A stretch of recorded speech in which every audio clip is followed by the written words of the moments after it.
Here is Van Dieman's Swallowtail. This is a lovely light green that is an ink for writing falls short 100% of the time. You can see everything through the ink on the swatch, and the chromatography is even hard to see. This is a light green and is generally too light to read on the page. And by that, I mean the ideas captured in a whole page of writing might be lost. But for as light as it is, it does shade very well, consistently, and an almost imperceptible change in as papers change. On non-fountain pen friendly paper, it performs just as well as on the premium stuff. Sadly, this leaves this ink as a hard pass for me. The pen for today is a Sailor Rialo.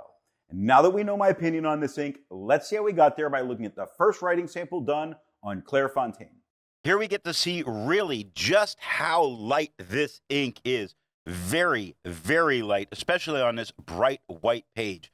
I'm going to apologize for the mower that had been going through those first two parts. You sit down to film, everybody around you is going to mow the lawn, and I'm only assuming that it is coming through in the audio. So be it. Now, this doesn't feather, and if it does, you can't tell.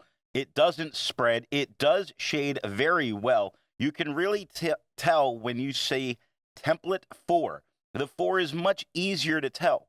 Template took me a moment to realize what the word was, and I was the one that wrote it. Looking at the back of the page, we get no bleeding and no ghosting.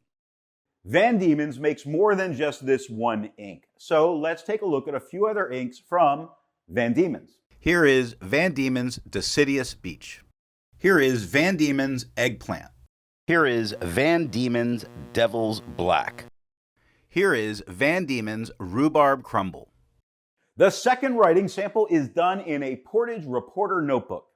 Here we get to see the same tone as Clairfontaine. It doesn't feather, doesn't spread, does shade just as well as it does on the Clairfontaine.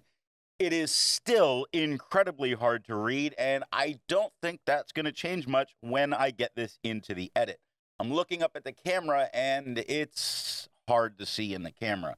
So hopefully some color correction makes it easier for you.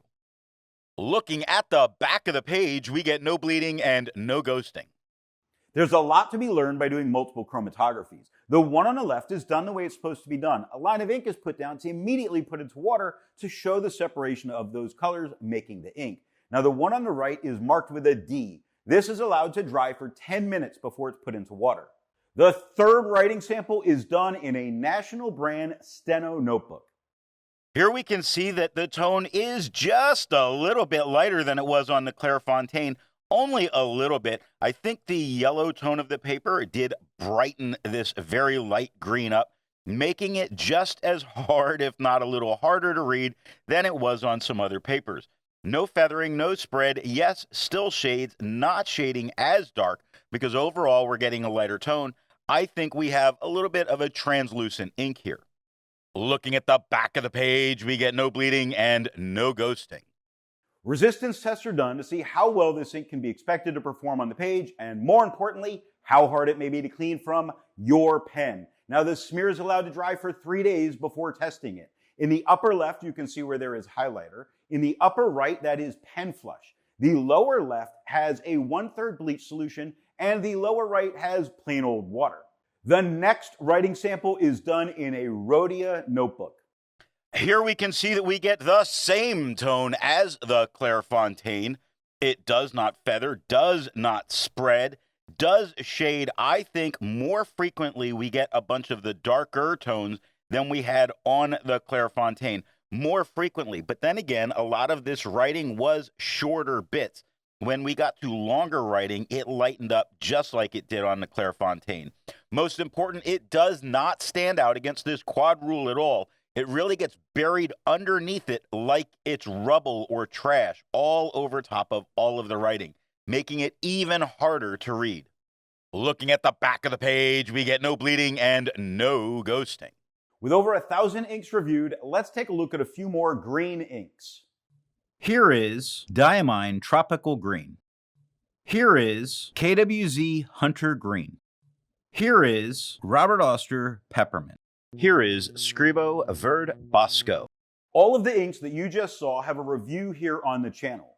Now, the next writing sample is done in a composition lab notebook. Here we can see that the tone is just a little bit lighter than it was on the Clairfontaine. No feathering, no spread, still shading fairly decently. Most of the writing really is too light. I mean, look at identity elements. Wow, that is just very hard. Now, if you're doing short, choppy bits, like all of the math that's going on, then it comes out a bit easier to read. So maybe not so much for cursive, but more for print.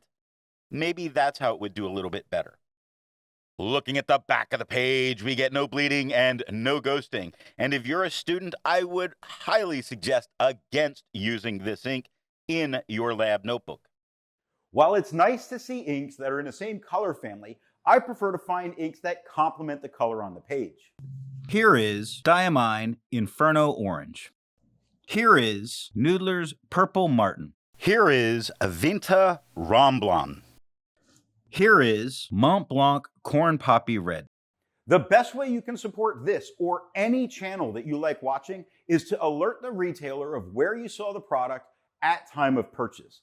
Now, the last writing sample is done on 20-pound copy paper. Here we can see that we get the same tone as the Clairfontaine. It does not feather, and thankfully in this case, it spreads a little bit, making it a little bit easier to read. Still, that more print-style writing of the math is easier to read than the cursive, something to really take attention to here if you were to go to use this on these inexpensive copy papers. Looking at the back of the page, we can see that it still does actually get very deep into the paper, and I'm just going to circle areas that have large amounts of it. To tell you the truth, it is when I am writing more math than words, it comes in very deep, which means while printing might make it easier to read on the front, it makes it get much, much deeper into the page, making the back of the page unusable. So what nib and pen do I think are going to give the best writing experience with this ink? This Sailor Riello has a slightly wet, not super wet, broad nib, and while it regularly shades, I find much of the writing sample to be just unusable. Now, off camera, I tried this in a very wet fine to see if it becomes more usable. No, sorry, it was unchanged. So while it isn't an ink for me at all, if you do like it and want to use it, this is a dealer's choice, being unaffected by the flow and nib size, as well as being unaffected by paper. So enjoy.